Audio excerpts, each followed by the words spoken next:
So hi guys, welcome back to the channel and welcome to part 5 of the SAS Jeep video build. I have a feeling that this build is going to be, or this episode, part of the series is going to be a bit of a long one, so you're going to have to bear with me. What I want to try and do is get all the weathering and everything done in this part, and then the last part will just be my kind of wrap up really and final thoughts. So it is going to be a bit of a long one, but stick with me, and hopefully you'll get something from it.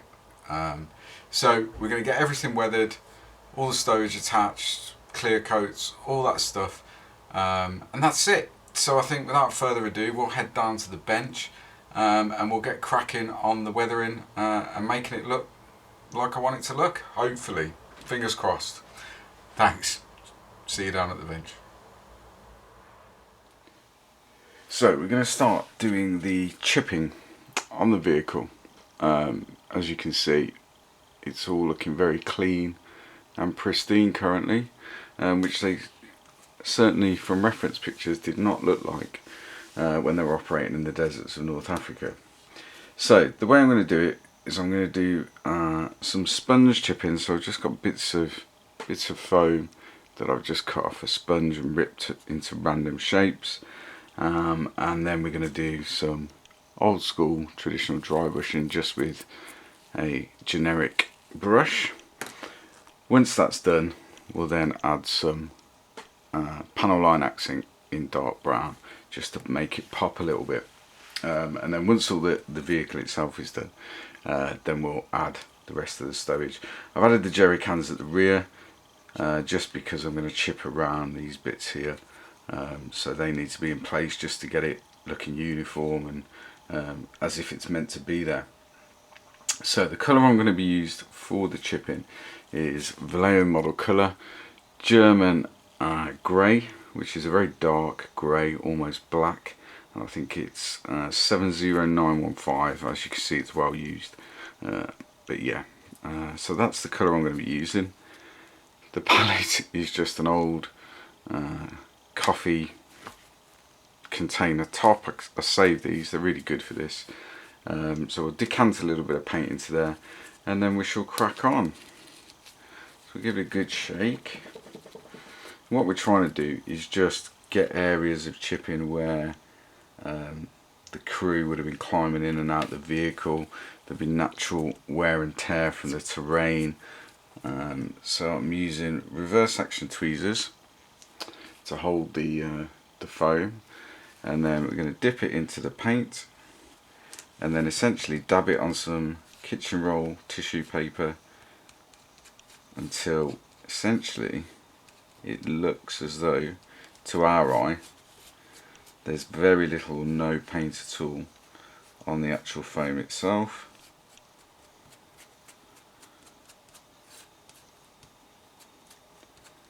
And then once we're happy that it's where it needs to be, we just start to add it. So the first thing I'm going to do is in and around these kind of door sides, or where the doors would likely to be and the crew are climbing in and out.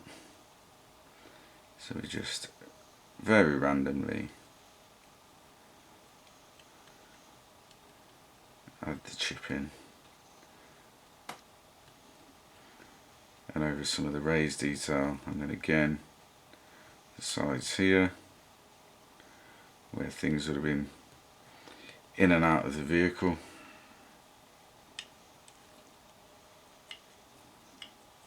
Around the wheel arch. And as you can see, we start to get this random pattern, which is the effect that I'm after really.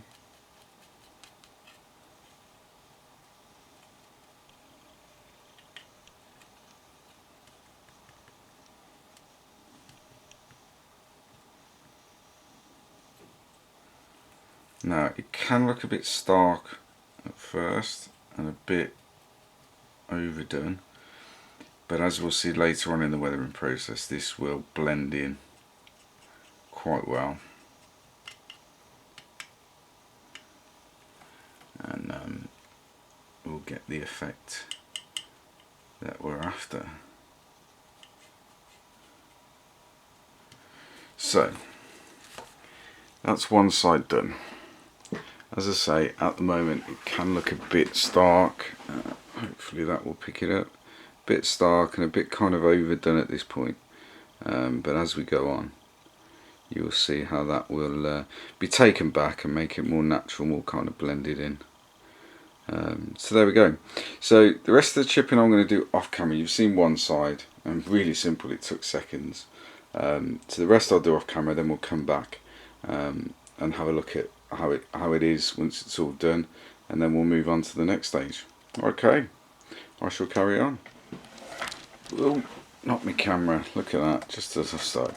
So guys, we are back.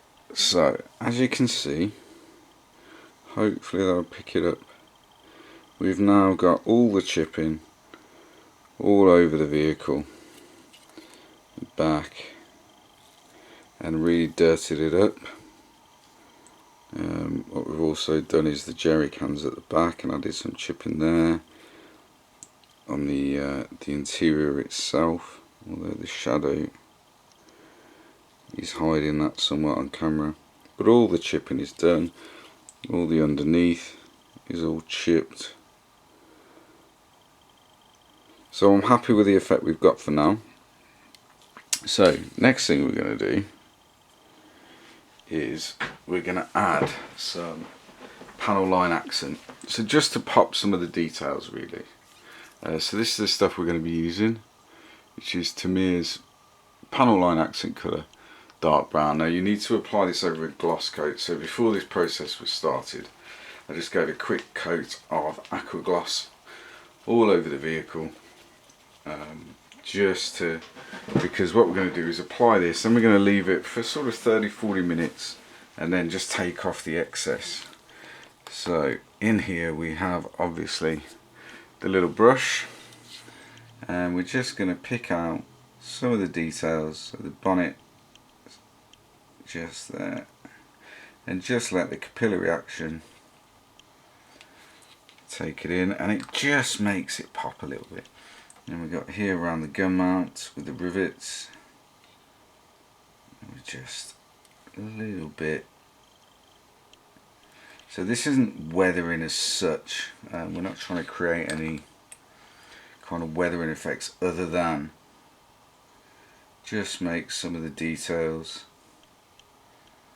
pop a little bit, and kind of add a little bit of shadow really. So you can see how well that'll pick it up, but we've made that kind of pop a little bit. So we just go around the whole vehicle, wherever we think it's around there. I mean, most of this is going to be covered up by stowage and one thing and another, and then we're going to come in with it with the other weathering effects, but it just gives it that little bit extra detail and extra effect.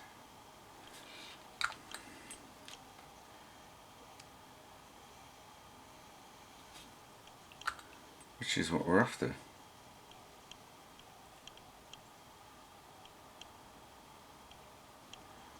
And then what we'll do, once this is dry, we'll have a look and see if there's any excess we need to remove, and then we'll just use a little bit of mineral spirits, odorless mineral spirits, which will take any excess off that we think is there. I mean, sometimes once it's dry, the effect is quite nice and we don't need to remove any. It creates some natural kind of shadows and what have you, but we'll have a look once it's dry.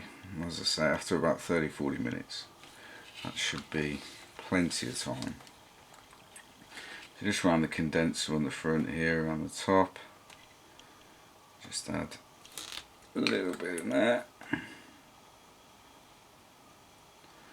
bit more at the bottom, because obviously just that shadow effect to the bottom, generally going to be a bit lighter than the top.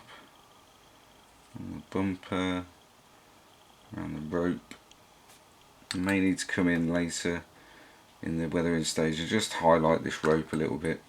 It seems to have got a bit lost in the colour of the vehicle itself. Around the headlights there. And hopefully you can see this on camera. It's difficult to try and show you exactly what I'm doing, but you get the general idea of what we're trying to achieve. And if we move to the rear, a bit of detail in there.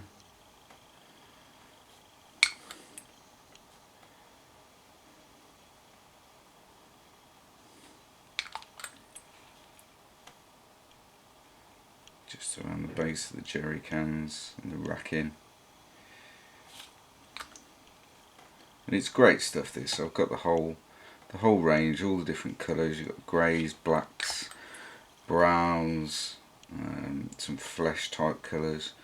And it just, you can make your own from oil paints and thin them out and whatever, and then create almost like a wash. But for ease of use and convenience, these are great, although you can't get them as such in the UK, kind of from a UK supplier.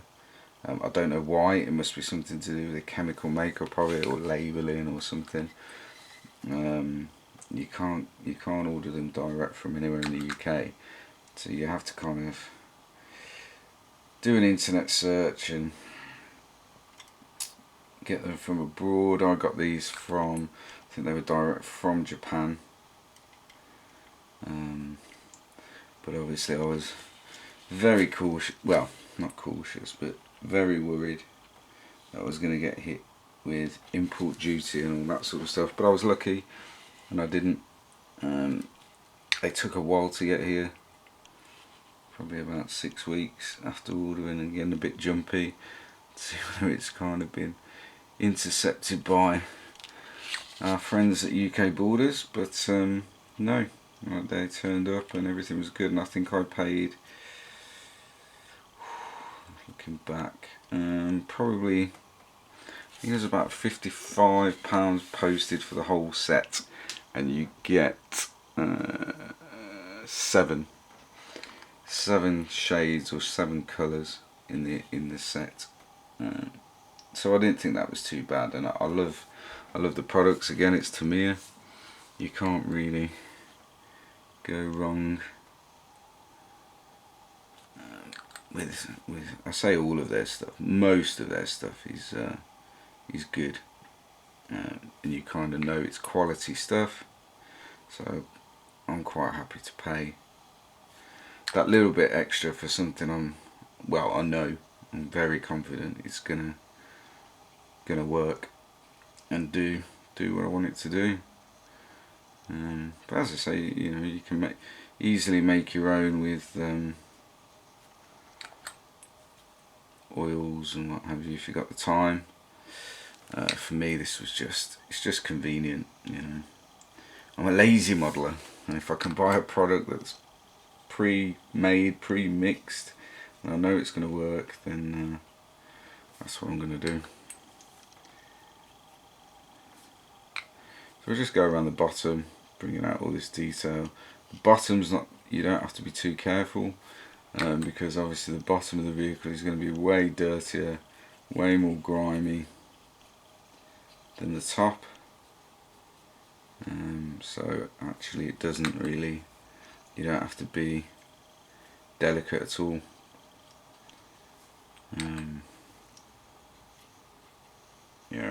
It just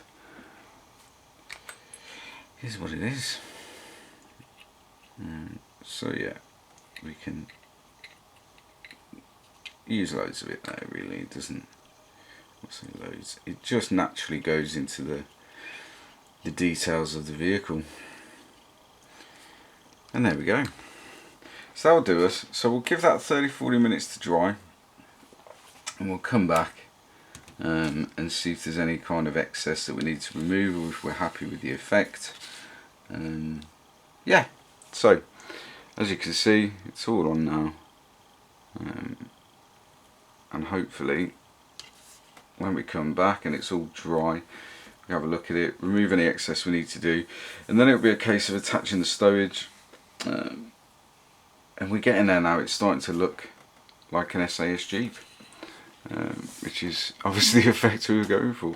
So I will come back once that's dry, and we'll see where we're at. So guys, here we are, we're back. The panel line accent has dried, and actually looking around it, and I've had a good look off camera as well, there's nothing really that I want to remove. I think the kind of little bit of residue that's left has added to the overall kind of dirty look of the vehicle.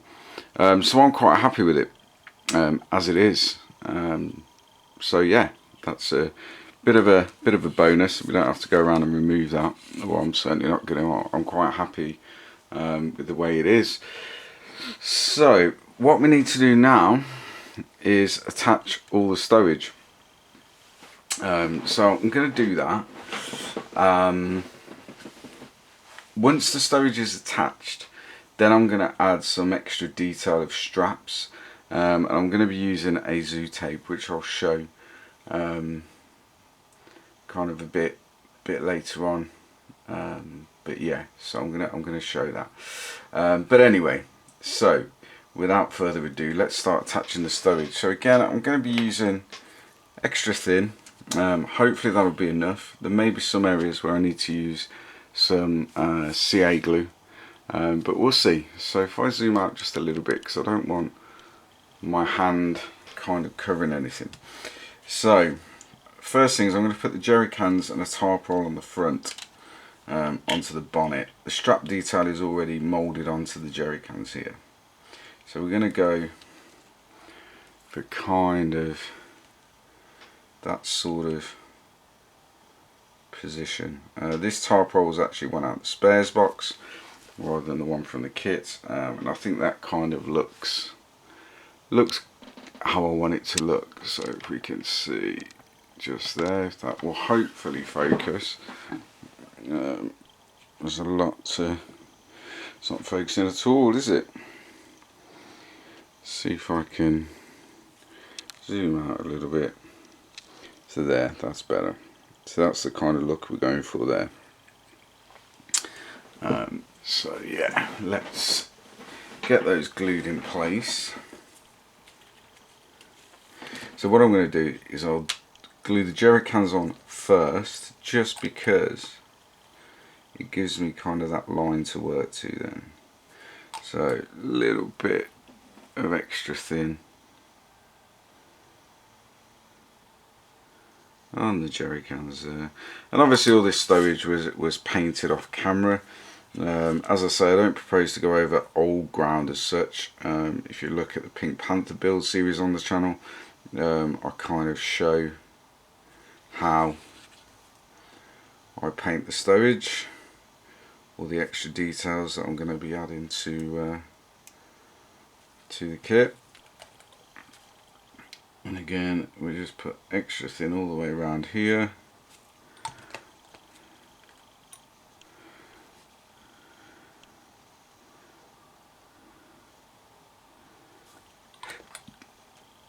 There's a little bit of white tack in the middle there, so that was originally used to hold it whilst I'm spraying it, but it just adds a bit of weight to it as well.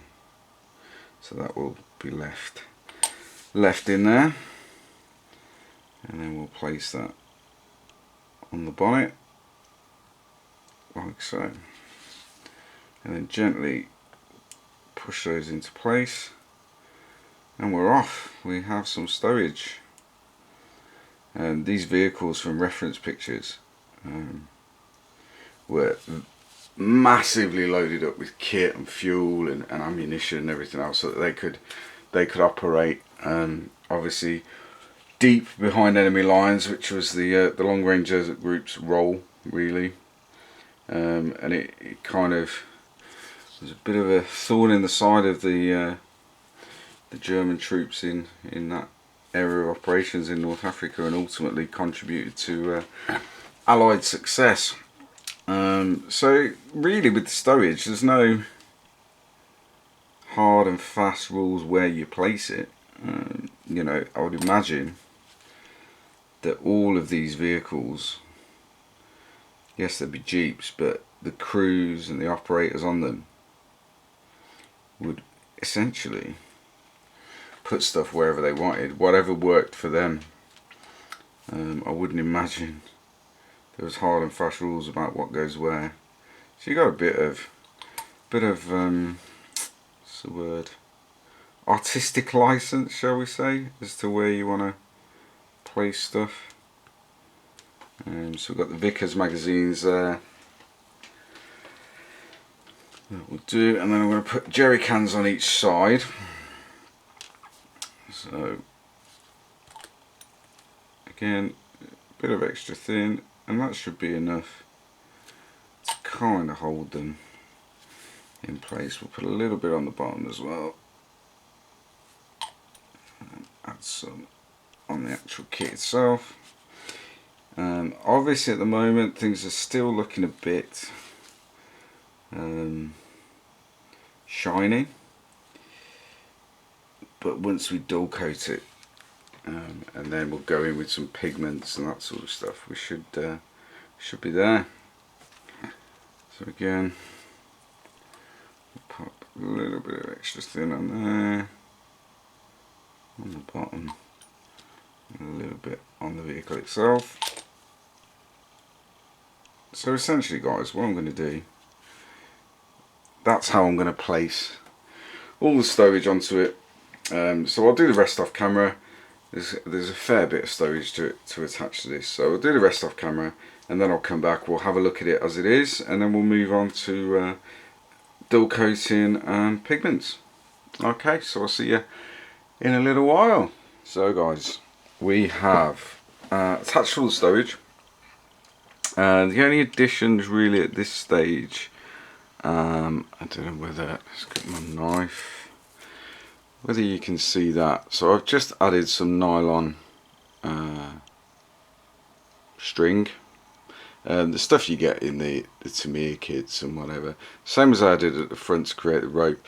I've just done it across the top, painted it in middle stone, and then just a quick wash just to give it that rope effect, to show kind of holding all this stuff on with the spade and whatever, and the ammo boxes at the sides. So that's the only addition so far. So the only other thing I need to do is to add some straps. So if we can see here, just here where the water bottle is, I'm going to add some strap detail around this gun mount here, which is holding the water bottle in place. And then on the other side here, turn it round. On the other side here, where you've got the water bottle on the jerry can, I'm just going to add some strap detail showing it sort of tied on to the jerry can handle itself. So the way we're going to do that is we're going to use a sharp blade, some tweezers, and we're going to use a zoo tape, which is a very thin pre-cut masking tape in all different widths. We're going to be using the 1mm tape, which is the right sort of width. The holder and the tape are both from UMP, Ultimate Modelling Products, for all your modelling needs, available at umpretail.com. So I'll just pop that there. So I'm going to de-tack it on there, and then with the tweezers take it off. And so essentially we just want to create the visual representation of some straps.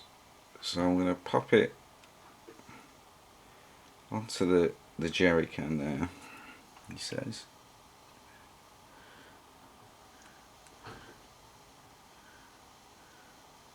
Can hide that in there, and then all the way over the top, trying to match it to the actual moulded strap detail on the actual water bottle itself. It's difficult when you're wearing gloves because the tape will stick to the gloves way more than it sticks to the model.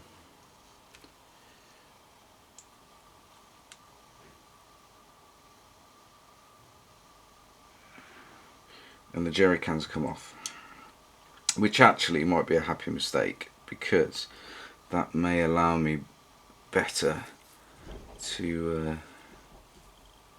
do this strap detail. So yeah, as we all have them, happy mistakes. So what I want to do is measure how much tape I'm going to need. So that's about right there. So hopefully then, with a sharp blade, we come in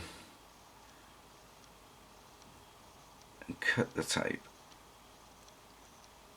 at the kind of length we want for that piece. Get rid of the excess for a minute. We'll come back to that because we're going to use that again. And then using the tweezers, what I want to do is thread that tape inside the jerry can handle. It's actually a very happy mistake because this is much easier than trying to do it whilst it's on the actual kit. So we managed to thread that through there. I'm going to tuck that behind the water bottle in the same sort of position as the moulded detail. Let's see, hopefully that will focus. So we can see there that we've got that tape in place, and then we're going to just pull it, or give the appearance that it's pulled tight, stick that there. So you can see then we have this kind of strap detail, just kind of giving the illusion that it's all part of the water bottle strap and holding it over the side. So there we go. What I'll do is I'll paint that in the same colour as the strap on the mold, or the moulded detail on the water bottle. And then again, we're just going to put a strap around this kind of gun mount here onto this particular water bottle. So the excess tape that we had before, thread that around. As I say, the tape will stick to your gloves way more than it sticks to the actual model. So we try and get the right sort of length. It's a bit tricky, but I think it's well worth the time and effort, just to add that little bit of detail. So that's about the length we want.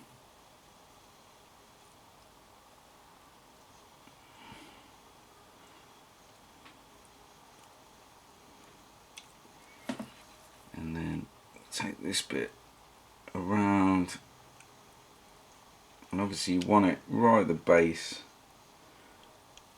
of that weapon mount.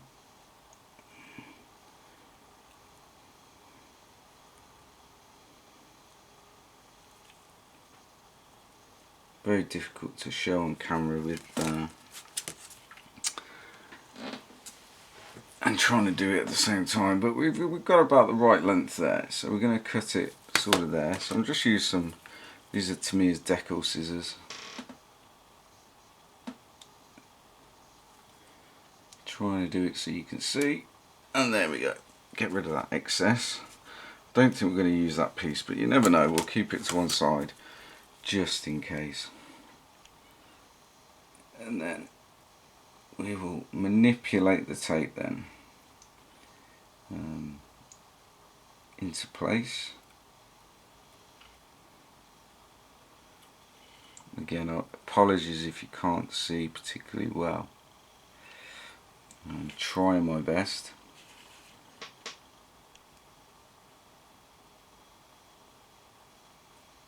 So we'll manipulate that, stick it in place, and then we can come in with a knife afterwards and trim it to the exact kind of position we want it.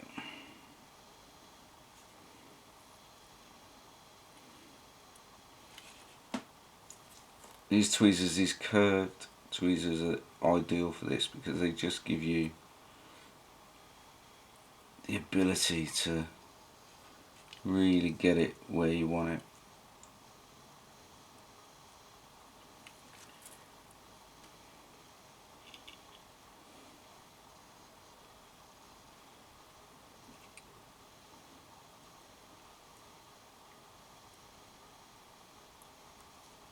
Perfect. Oh, perfect's a strong word.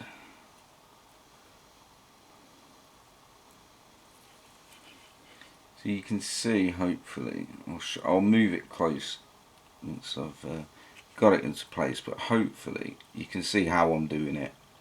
It's just a little bit of patience.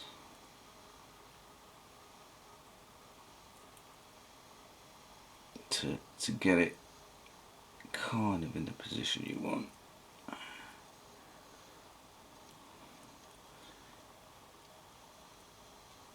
Possibly do this without the gloves, might make it a bit easier, but I do like to wear gloves just to protect everything from oil on my fingers and all that sort of stuff.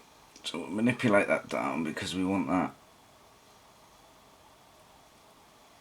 as close to the base as we can, and then stick the tape down. And we're just trying to get it again as close to the moulded detail position as we can. And there we go. So guys, hopefully you can see where that tape is now, just that strap detail. And again, we're going with a small brush once it's dry and stuck, and we'll just paint the strap the same as the detail on the water bottle. So what I'm going to do is, where that excess is now, is we get a little bit of CA glue. So we're using the Rocket Odorless CA glue. Just decant a tiny bit into there, and then using a cocktail stick or toothpick, we're just going to put a little dab of CA glue just there to hold it in place. Now it does take a little bit of time to dry and set, which is okay. We're not in a massive rush.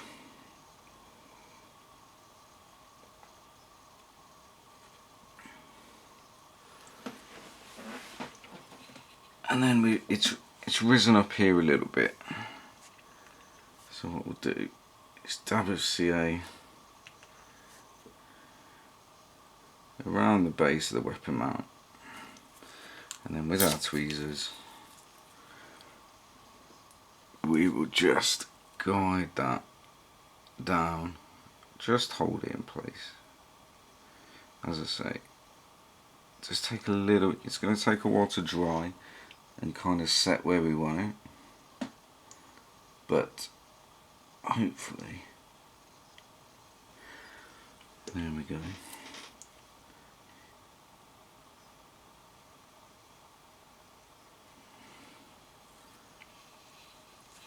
Now the problem is that when you stick the bottom down here, it makes this top bit rise up.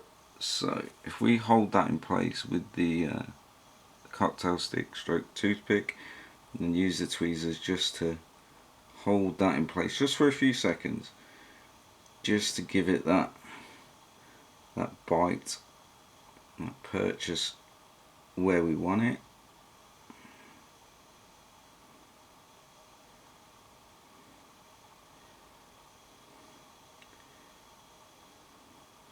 And there we go. So that's that one done. And as I say, it would have been much easier if I'd have done this on the jerry can before attaching it to my and it's come off, but that's not a problem. We'll just re-glue it. Let's move that out of the way. And again, all I'm going to do is just a little dab of CA glue on the tape there, which will just hold it in place. So we'll wait for that to dry, and then I shall just paint it again using Vallejo Stone Grey, which is the colour I used on the straps on the water bottles, just to tie it all in together with a thin brush. And then I'll come back. In fact, what we'll do as well off camera once that's done is I'm just going to dull coat the whole thing, and then we'll come back and do some pigments. But yeah, it's now starting to look like an SAS Jeep in North Africa. So I shall go away, paint those straps, glue the jerry can back on, dual coat it, then we'll come back and do some pigments and washes and what have you. Okay, see you soon. Right guys, so all the stowage is attached, as I said. What we're going to do is we're going to start adding some washes and pigments. So the first stage is going to be the washes. So I'll be using Ultimate Modeling Products washes, using the sand and light dirt. So the thing with these is you can apply them over a gloss or a matte coat. If you apply them over a gloss coat, they come off with water. Apply them over a matte coat, you're going to get a much more heavy effect. You can apply them with a brush, you can apply them with the airbrush. For this I'm going to be applying them through the airbrush, and we're going to start with the light dirt first. So essentially all we're going to do is at about 15, well 10 psi really, straight into the airbrush using the apex as usual through a 0.35 needle. And we're just gonna apply this light dirt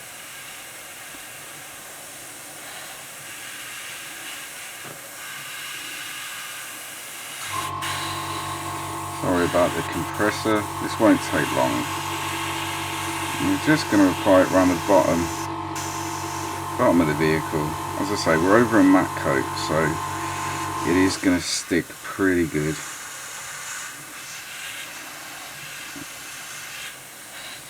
These are clay based washes, they're not enamel or anything like that, for those of you that don't know. And yeah, so we're just going to essentially, nearly lost my airbrush then, but I don't know how well that's going to pick up. But essentially we're just applying it through the airbrush around the base and the bottom of the vehicle, just to get some mud effects really, because the desert is muddy, it is sandy, but it is muddy also, particularly when you're going through the breakneck speeds and churning up all the stuff that's underneath that initial sand layer. So make sure we get into the wheel arches and all around the wheels, the front, along the bottom. And as I say, it's quite forgiving, this stuff, so if you do, once it dries, if you don't like the effect, you can remove it. It's much harder to remove over a matte coat. Lost an ammo crate there, but you can remove it. Move that out of the way, we'll reapply that later on. You can remove it, so it's very forgiving as a weathering product. I think it's one of my go-tos, available from umpretail.com.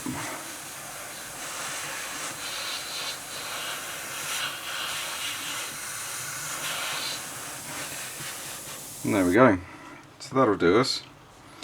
and then all I'm going to do with air is just go over where I've applied the wash with the air. Now this dries normally sort of 20-30 minutes. So once this is dry, we'll come back, we'll see the effect that it's created. If we're happy with it, then we'll go in with the sand wash in the same way through the airbrush,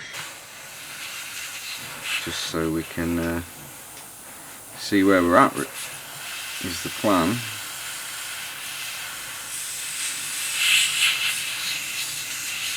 This is just air now, and I can see the effects already with the wash starting to dry.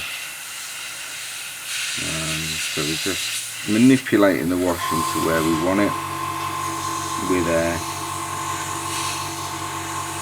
and it should look pretty good once it's all dry.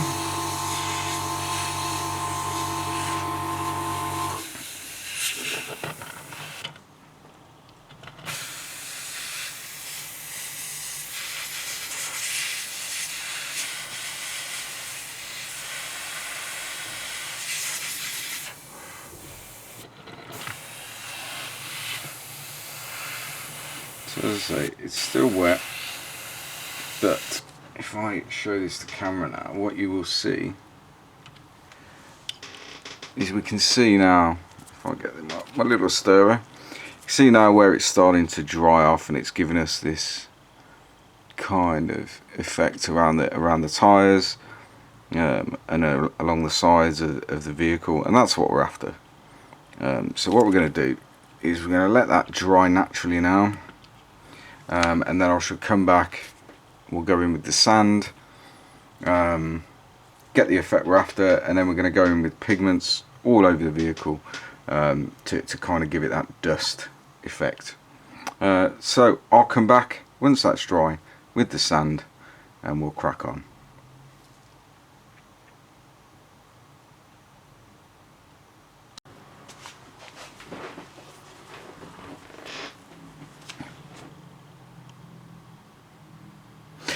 So here we are. We have left the light dirt wash to dry, and hopefully the camera's picking it up. You can see this kind of dusty, dirty, muddy effect that we've got. It's been dry for about 45 minutes and I'm really happy with the effect. So rather than take any of that off at this stage, we're going to go over the top of that with the sand, because obviously this vehicle is trying to depict a vehicle used in the campaign in North Africa, so a lot of sand, so it makes sense to use a sand wash. Now this is quite a lot brighter than the light dirt, almost a yellowy colour. So we've given it a good shake. What we're going to do is just mix it up a little bit. Stirrer courtesy of Costa Coffee. The pigment in this one's a little bit thicker, so we're just going to add that a little bit into the airbrush, and then what I'm going to do is just add a little bit of distilled water, and then hopefully, again using our stirrer, you should never really do that in the colour cup as such, but for this purpose we shall do it, and we're just gonna sort of almost blast it at a low air pressure onto the sides of the vehicle. The camera work's probably not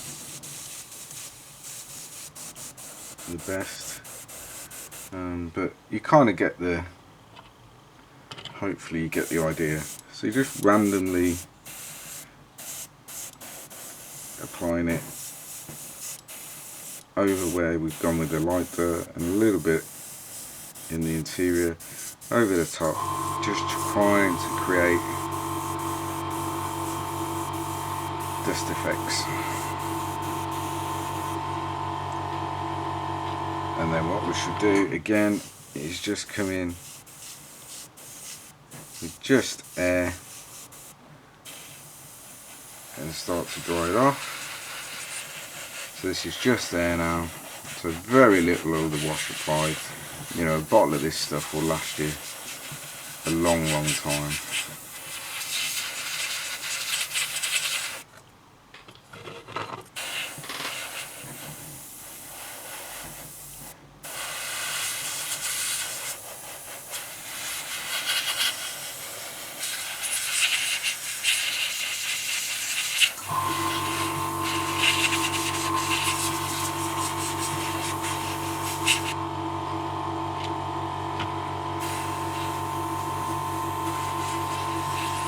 And then essentially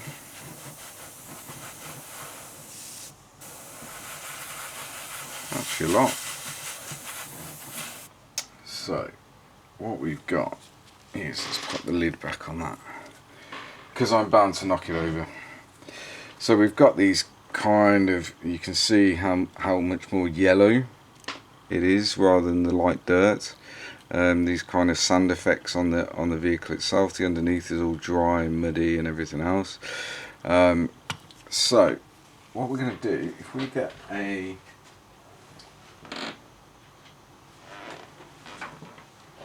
this is just paint cleaning water, essentially brush cleaning water. So we're going to get a Q-tip, cotton bud, whatever you want to call it, dip it in there, take the excess off, and then just kind of go over the detail really and start to kind of almost not remove it but just lessen the effects. So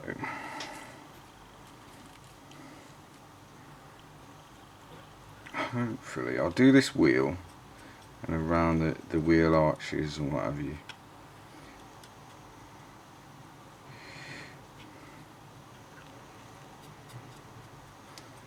Because otherwise what can happen is you can end up, essentially it's just a wash all over it, and lose a lot of the effects that we've already done with the painting and the chipping and everything else. So that's just a little bit of water taking a few seconds, and hopefully we can see on the tyre that we've got kind of started taking it off, but we've got the residual effects of the wash inside some of the details, showing that ingrained sand and dirt.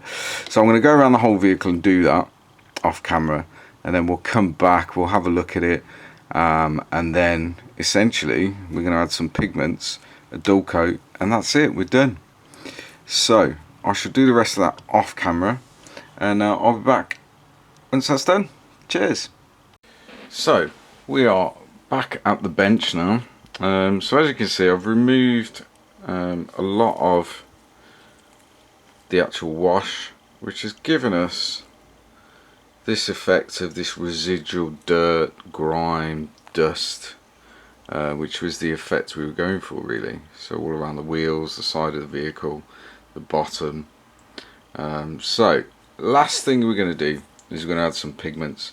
So I'm going to be using MIG pigments, beach sand, Gulf War sand. Gulf War sand is a little bit darker, so this is the Gulf War sand, and then the beach sand is the light, typical Seychelles type sand. So to do that, we're just going to use a generic flat brush, nice and cheap, so it doesn't matter, and we're just going to give it a dust coating. So we use the darker sand first, which is the Gulf War sand.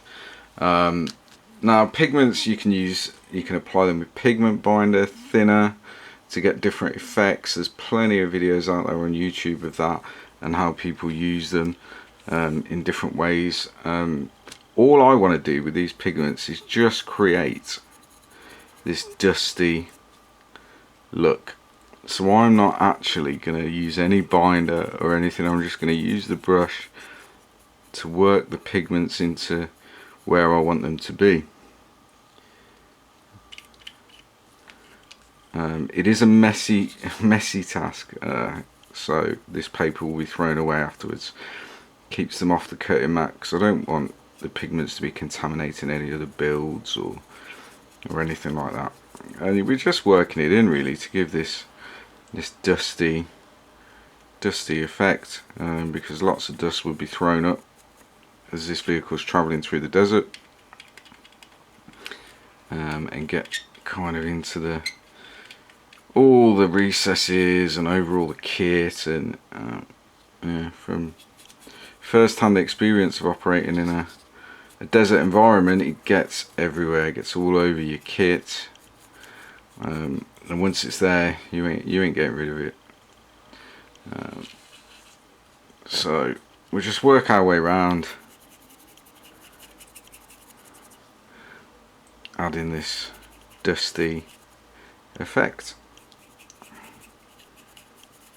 And obviously on the inside of the vehicle, in the footwells and everywhere else, it's going to be much more prominent as the guys are getting in and out,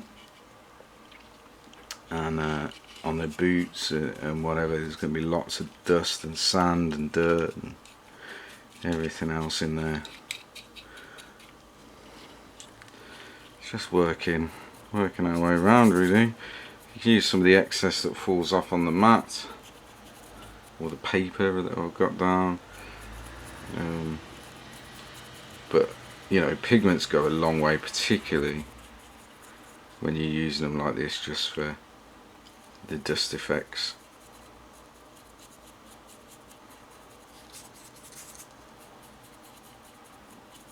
They do last a long time.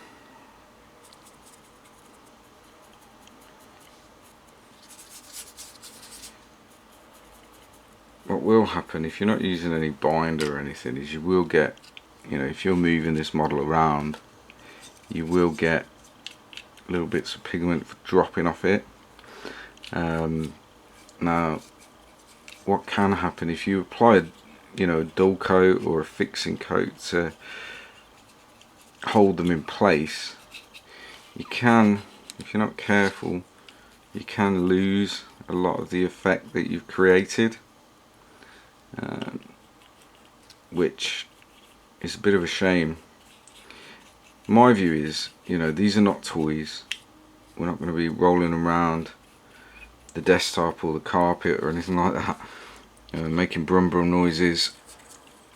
So if you're happy with the effect once you've applied all your pigments and everything else, and it's going to go on the shelf or in the display case, not always do we need a final dull coat.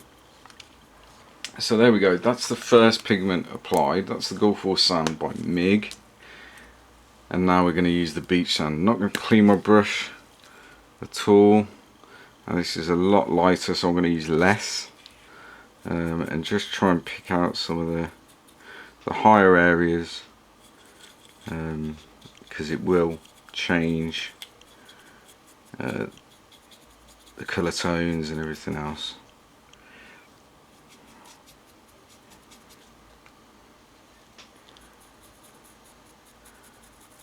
So hopefully the camera is picking up kind of the effects that we're getting on this. Try and keep the weapons as clean as we can. I mean, they will definitely have some dust on them, but the weapons would be the part of this vehicle that the guys would have maintained before their own kit. The weapons would have been the priority for them, because without them you're very vulnerable. They jam because they've got dust in them and sand and everything else. You're gonna have a massive issue. So they would have tried as best they could to keep those as clean and as maintained as they could.